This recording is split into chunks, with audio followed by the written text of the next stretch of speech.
YCP game over. TDP గేట్లు తెరిస్తే YCP ఖాళీ.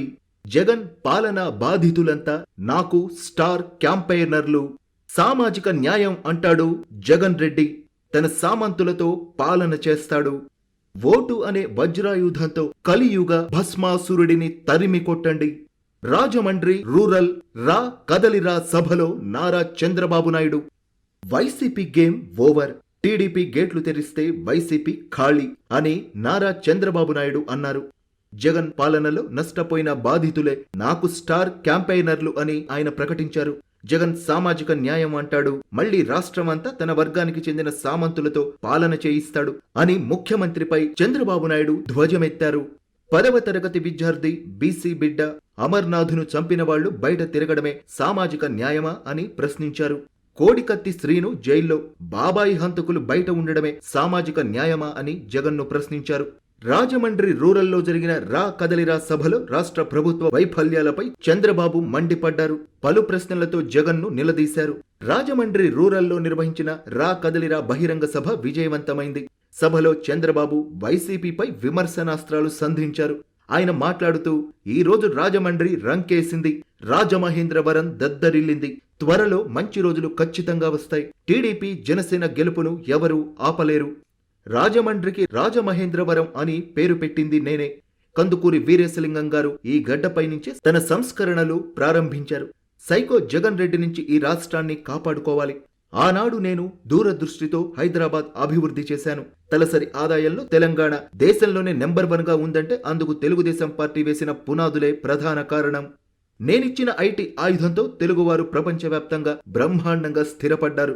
ఈ వైసీపీ పేటీఎం బ్యాచ్ కు ఏమైనా అనుమానం ఉంటే మీ పిల్లలను అడగండి, వారు కూడా నా లబ్ధిదారులే అని చంద్రబాబు అన్నారు. రాష్ట్రంలో సైకో పాలన జరుగుతోంది. మానసిక రోగి రాష్ట్రాన్ని పాలించడం బాధాకరం. ఈ ముఖ్యమంత్రి విశాఖలో మీటింగ్ పెట్టాడు. రాజకీయ విమర్శలకు నేను బాధపడను, కానీ నాది పవన్ది ఫోటో పెట్టి బూటుకాలుతో తన్నించాడు. ఇలాంటి చర్యలకు పాల్పడేవారిని ఏమనాలి? ఇలాంటి చర్యలను నాగరిక ప్రపంచం అనుమతిస్తుందా? ప్రజల కోసమే మిమ్మల్ని భరిస్తున్నాం. మీ సంగతి తేల్చడం నాకు ఒక్క నిమిషం పని. దుర్మార్గుడి చేతి నుంచి ప్రజలను కాపాడాలనే నేను తప్పిస్తున్నాను అని చంద్రబాబు తెలిపారు. నిన్ననే మాచర్లలో దుర్గారావు అనే వ్యక్తిని పోలీసులు వేధించారు, కొట్టారు. పార్టీ మారమని ఒత్తిడి తెచ్చారు. ఆ బాధలు భరించలేక అతను ఆత్మహత్య చేసుకున్నాడు. ఈ సైకో పాలనలో బలవంతపు మరణాలు లెక్కలేనని జరిగాయి. ఈ ఉన్మాది పాలనలో అందరం బాధితులమే. నీ దగ్గర అధికారం ఉందని తప్పుడు కేసులు పెట్టించి వేధిస్తున్నావు. ఇలాంటి వారిని చాలా మందిని చూశాను. కాలగర్భంలో కలిసిపోవడం గ్యారంటీ. జగన్ పెద్ద సైకో అయితే మాచర్ల ఎమ్మెల్యే చిన్న సైకో. అనంతపురంలో ఒక మహిళను వైసీపీ నేత నటరాజ్ తన కోరిక తీర్చమని వేధించాడు. అందుకు ఒప్పుకోలేదని నడి రోడ్డుపై కొట్టాడు. మరో వైసీపీ నేత సంక్షేమ పథకాలు ఇవ్వమంటే పడుకుంటావా అని అడిగాడు. ఆంబోతుల మాదిరిగా వైసీపీ నేతలు ఊరి మీద పడ్డారు. నా ఆడబిడ్డల జోలికొస్తే ఖబర్దార్ జగన్ రెడ్డి అని ఘాటుగానే స్పందించారు చంద్రబాబు నాయుడు.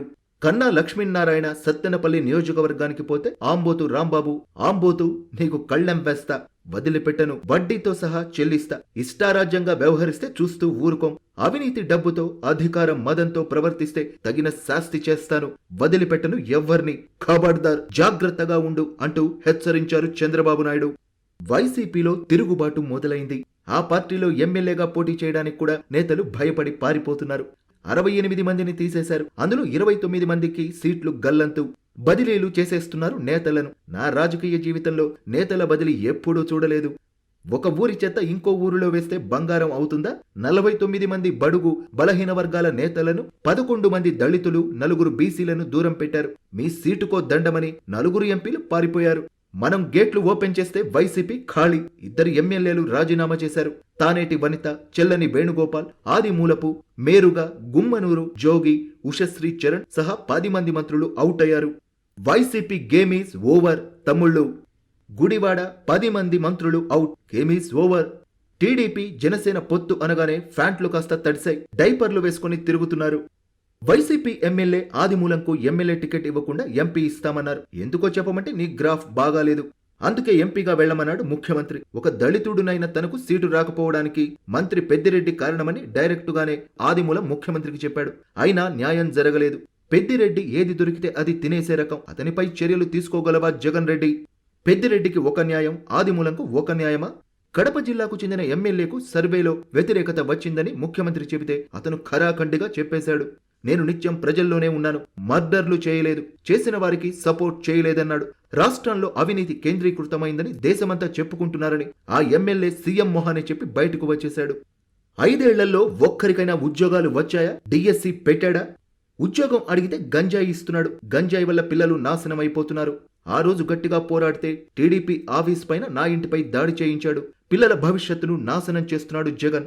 మన రాష్ట్రంలో ఆకుకూరలు దొరకవు, కానీ గంజాయి ఎక్కడైనా దొరుకుతుంది. బ్లేడ్ బ్యాచ్, గంజాయి బ్యాచ్ కలిసి అరాచకాన్ని సృష్టిస్తున్నారు. తమ్ముళ్ళు, మీ భవిష్యత్ బాగుండాలంటే టీడీపీ జనసేనకు మద్దతివ్వండి. ప్రతి ఏడాది 4 లక్షల ఉద్యోగాలు, 5 ఏళ్లలో 20 లక్షల ఉద్యోగాలు ఇప్పించే బాధ్యత నాది అంటూ చంద్రబాబు ప్రకటన చేశారు. ఉద్యోగం వచ్చే వరకు 3000 నిరుద్యోగ భృతి ఇస్తా, వర్క్ ఫ్రం హోమ్ కు శ్రీకారం చుడతా, మండల కేంద్రంలో వర్క్ స్టేషన్లు పెడతా.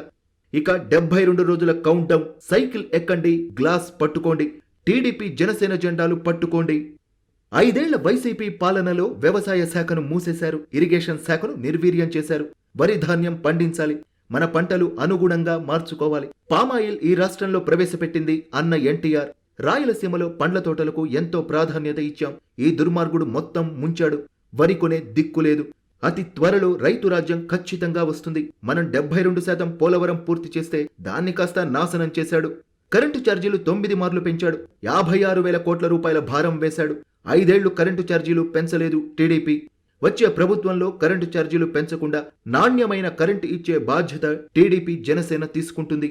ఆడబిడ్డలను ఆదుకోవడానికే భవిష్యత్తుకు గ్యారంటీ కార్యక్రమాన్ని తెచ్చాం. అన్న ఎన్టీఆర్ రాజకీయాల్లో మహిళలకు 8% రిజర్వేషన్లు, ఆస్తి హక్కు కల్పించారు. నేను ఉద్యోగాల్లో, అవకాశాల్లో 33% రిజర్వేషన్లు అమలు చేశాను. డ్వాక్రా సంఘాలు పెట్టాను. పొదుపు ఉద్యమం నేర్పాను. ఇంటికే పరిమితమైన ఆడబిడ్డలు డ్వాక్రాతో అన్నింటా చక్రం తిప్పేలా తయారు చేశాను. రాబోయే కాలంలో ఆడబిడ్డల సహాయ సహకారాలు తీసుకుని పేదరిక నిర్మూలన చేస్తా. ప్రతి ఆడబిడ్డకు నెలకు 1,500 రూపాయలు అకౌంట్లో వేస్తాను. తల్లికి వందనం కింద ఎంతమంది బిడ్డలు ఉంటే అందరికీ ఏడాదికి 15,000 రూపాయలు చొప్పున ఇస్తాను. ప్రతి ఆడబిడ్డకు 3 సిలిండర్లు, ఆర్టీసీ బస్సుల్లో ఉచిత ప్రయాణం ఏర్పాటు చేస్తాను. ఆరోగ్యశ్రీని అటకెక్కించి పేదల ప్రాణాలతో చెలగాటమాడుతున్నాడు జగన్. 1,200 కోట్ల రూపాయలు బకాయిలు చెల్లించకుండా రౌడీలను పంపి బెదిరిస్తున్నాడు. ఆస్పత్రులు భయపడొద్దు, మేం వస్తున్నాం, ఆదుకుంటాం. భూరక్షణ చట్టం ఫేక్, రికార్డులు మార్చేసి మీ భూమిని కొట్టేసేందుకు ఫేక్ చట్టాన్ని మేమొచ్చాక రద్దు చేస్తాం. ఆవ భూముల్లో అవినీతి చేసి 600 కోట్ల రూపాయల కుంభకోణం చేశాడు జగన్ రెడ్డి. మేము వచ్చాక ఈ దొంగలు తిన్న డబ్బులు అన్ని కక్కిస్తాం. మన ప్రభుత్వం వచ్చాక రాజమండ్రిని టూరిజం హబ్ గా తయారు చేస్తాను. ధాన్యం రైతులను, ఆక్వా రైతులను ఆదుకుంటాం. రోడ్లు బాగు చేస్తాం. ఉచిత ఇసుక తెస్తా. పంట కాలువలు ఆధునీకరిస్తా. కలియుగ భస్మాసురుణ్ణి తరిమి కొడదాం.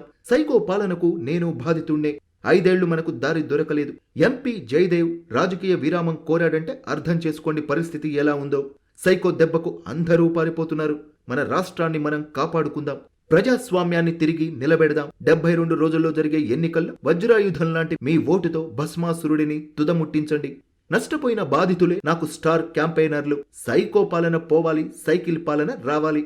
అన్నదాతల సంక్షేమం కోసం, మన బిడ్డల ఉద్యోగాల కోసం, జీవనాడి అయిన పోలవరం కోసం, గంజాయి లేని సమాజం కోసం, బడుగుల ఆత్మ గౌరవం కోసం రాతి యుగం పోవాలి, స్వర్ణయుగం రావాలని చంద్రబాబు నాయుడు ఈ సందర్భంగా పిలుపునిచ్చారు.